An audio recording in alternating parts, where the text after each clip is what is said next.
Okay, folks, as we promised, here we are in chapter 24. Here at the table, we were asked some very serious questions about what all is guiding these people from inside the temple. And the fact is that we have a plethora of different things going on. In fact, I was even asked, when I talk about their doctrines going back to Babylon, I was even asked about the Code of Hammurabi. And the Code of Hammurabi is thousands of years before even Nebuchadnezzar. So it's the oldest law code that we have. It was on an obelisk there in Babylon. So it was a big time archaeological find. But in it, it describes Bel, the sun god. And one of the major forces was the giant temple to Bel. And that's Satanism, folks. It's contacting fallen angels. Okay, but the Code of Hammurabi itself not only describes the culture and religion, but it goes into every detail, every law, a really plain law that, one, you have the king who is like a dictator, but you had judges under that. And when you came to the Code of Hammurabi, there was exact punishments.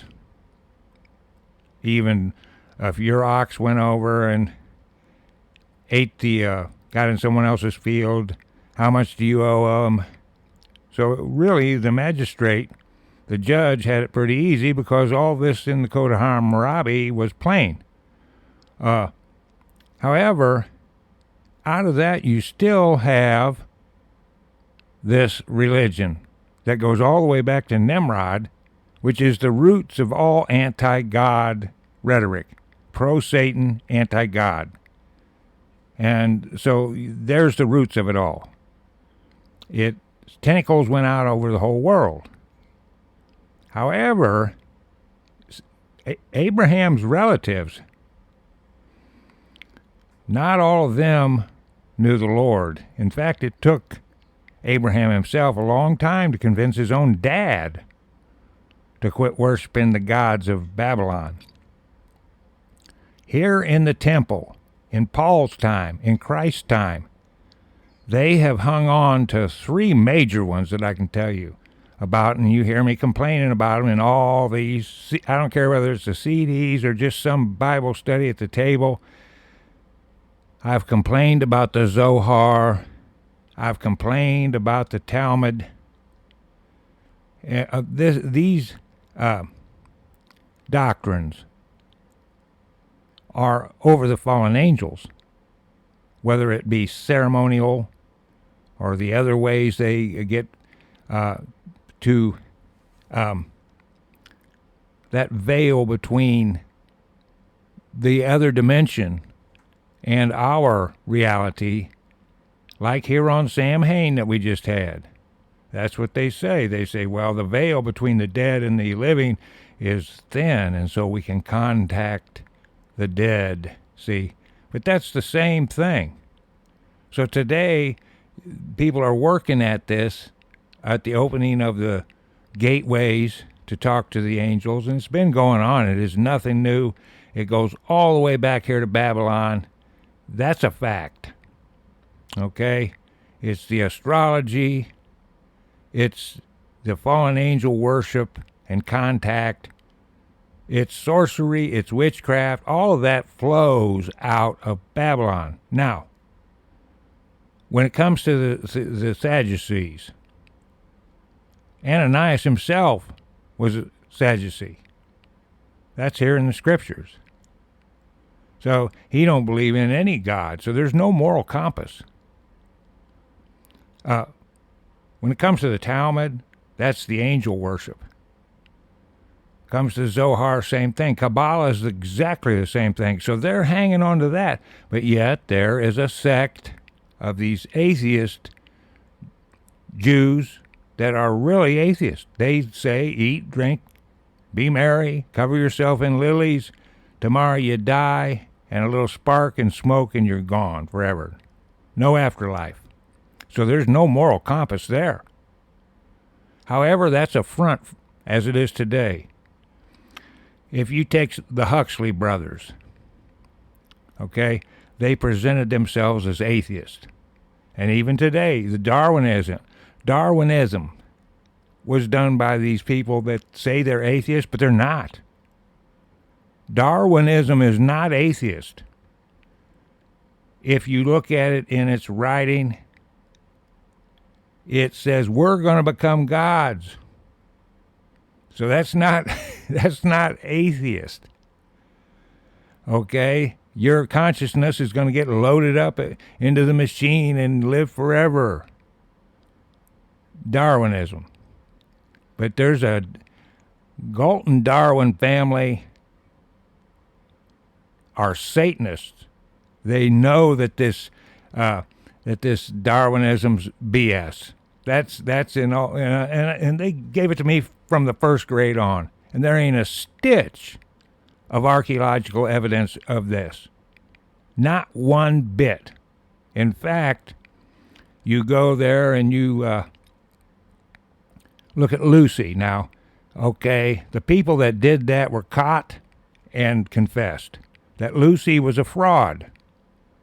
So I hear them talking on PBS about Lucy. Well, there's a Lucy too. The missing link, they call it, between men and monkeys. Folks, it's a lie. They did that so they could announce Lucy and completely ignore the fact that they caught these people staging that and taking different bones from different creatures and putting them together and say, this is the missing link. They were caught, they were busted, and they confessed on their deathbed to doing that. So what do? They get Lucy too. Behind all of that is Satanism. And that's the same thing I'm talking about with this Ananias. This is nothing more than power grabbing, whatever their moral compass is. Because there's a mixture of it all here. They've taken every religion, all the mysticism. It's a mess inside this temple. Ananias and these followers, this Sanhedrin cult group, they're out for power. And that's it. And if they got a murder to do that, they have no conscience. So that's an explanation of why we have the trouble here within not the plain person out here that loved Christ. It wasn't the plain people, per se, most of the time. It was the muckety-mucks, the big high roller. Oh, how dare you say something to the high priest? Yeah, right. High priest of Satanism. Like I said, Romans 13 was Hitler's handler's way of trying to get people in line. So do you believe that? Do everybody believe that God put Hitler in power? Or was it the Fool Society? Oh, I mispronounced that, didn't I? The Tool Society. What is it? What is the secret society that Hitler belonged to? It is the Thule Society. See, I'm sorry, I apologize. I said Fool Society. Because if you think you're going to overthrow Christ, you're a fool. All right, so that's their doctrine. And behind all that is the Satanism.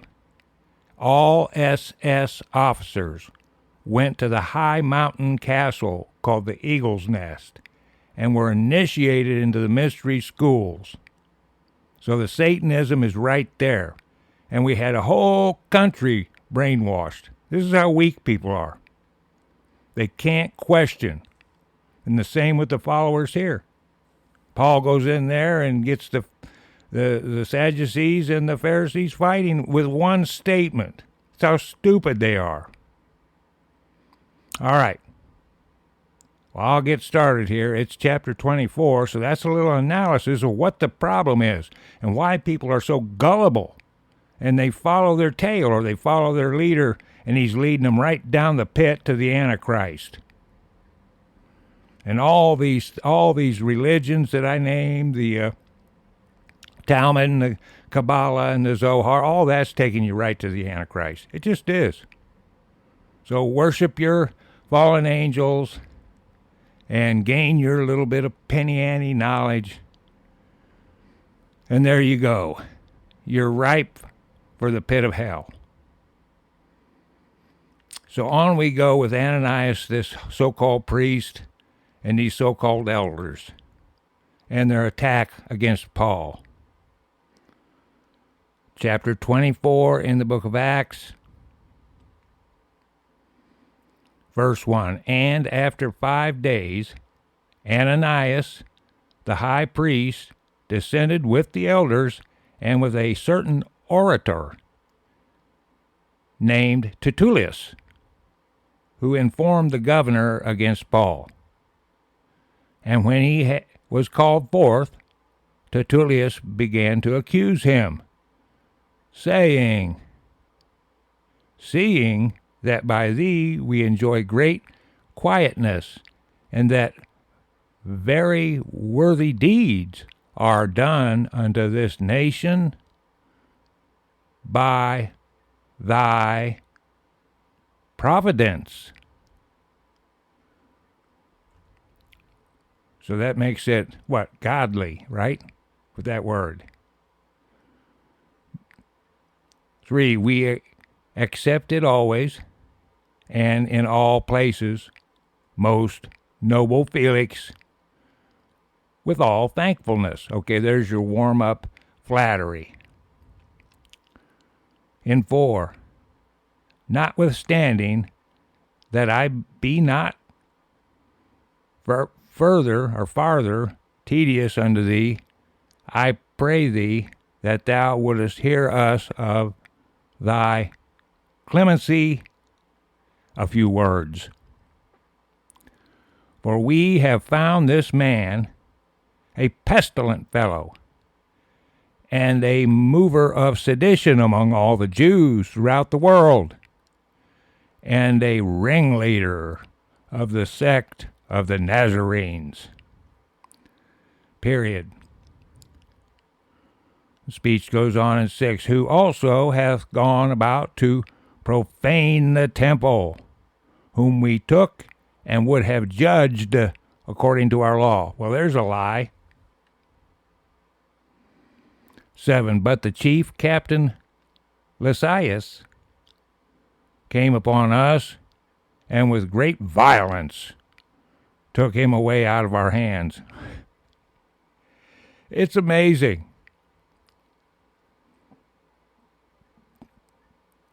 You're going to commit murder, and the people that break it up are now using the violence, huh?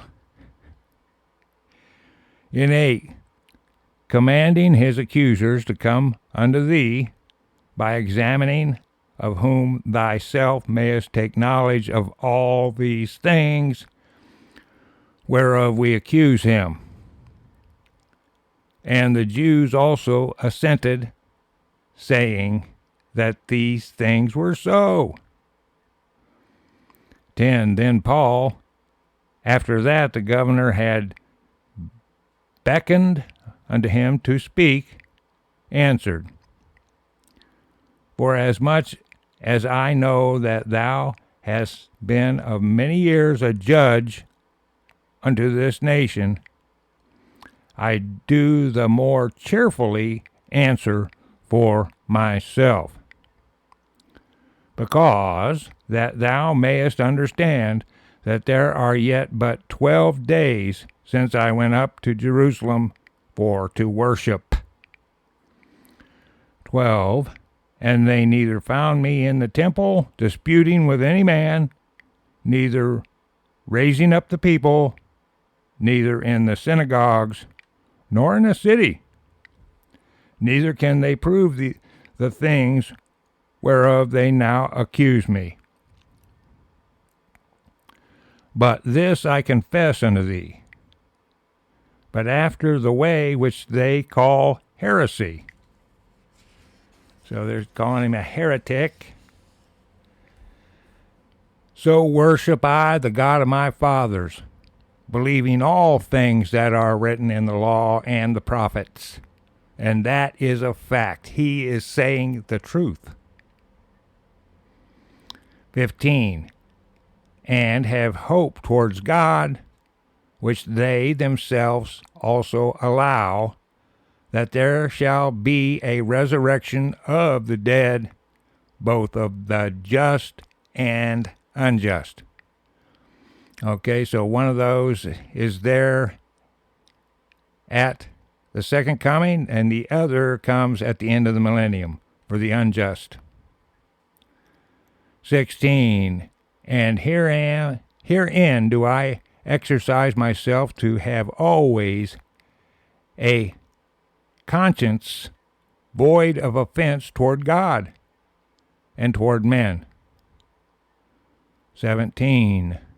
Now after many years I came to bring alms to my nation and offerings. Whereupon certain Jews from Asia found me purified in the temple, neither with multitude nor with tumult. That's a riot, folks. 19. Who ought to have been here before thee and object, if they had aught against me. 20. Or else let these same here say, if they have found any evil doing in me, while I stood before the council.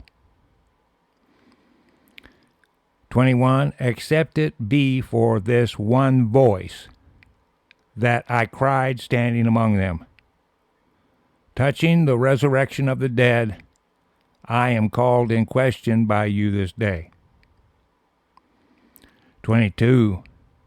And when Felix heard these things, having more perfect knowledge of that way, he deferred them and said, when Lysias the chief captain shall come down, I will know the uttermost of your matter. 23. And he commanded a centurion to keep Paul, and to let him have liberty, and that he should forbid none of his acquaintance to minister or come unto him. 24. And after certain days, when Felix came with his wife, Drusilla, which was a Jew, he sent for Paul, and heard him concerning the faith in Christ. 25. And as he reasoned of righteousness, temperance, and judgment to come, Felix trembled, and answered, go thy way for this time. When I have a convenient season, I will call for thee. Yeah, that last one, that judgment to come, anybody with any brains will fear. 26. Okay, but here's the trouble. He's wanting to be on the take like a good politician should be, right? All right, so this is Felix, and so he's going to send for him. But in 26, here's the rest of the story. He hoped also that money should have been given him of Paul, that he might loose him. Wherefore he sent for him the oftener and communed with him. So he's wanting his pocket lined. 27. But after 2 years, Portius Festus came into Felix's room, and Felix, willing to shew the Jews a pleasure, left Paul bound. Boy, I'll tell you what, there's some real evil, ain't there? Good old politics. Well, here it is, And we'll continue this great trial.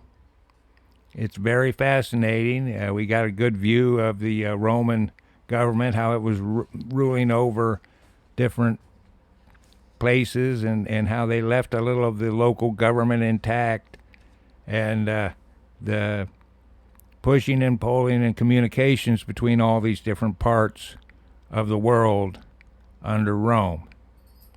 So we get a view of that here as we go. There's going to be Agrippa in here, etc., and then he's going to end up talking in Rome here. So anyway, it's a very fascinating read. I hope you're enjoying it. And on we go. I'll see you in chapter 25, folks. Bye-bye.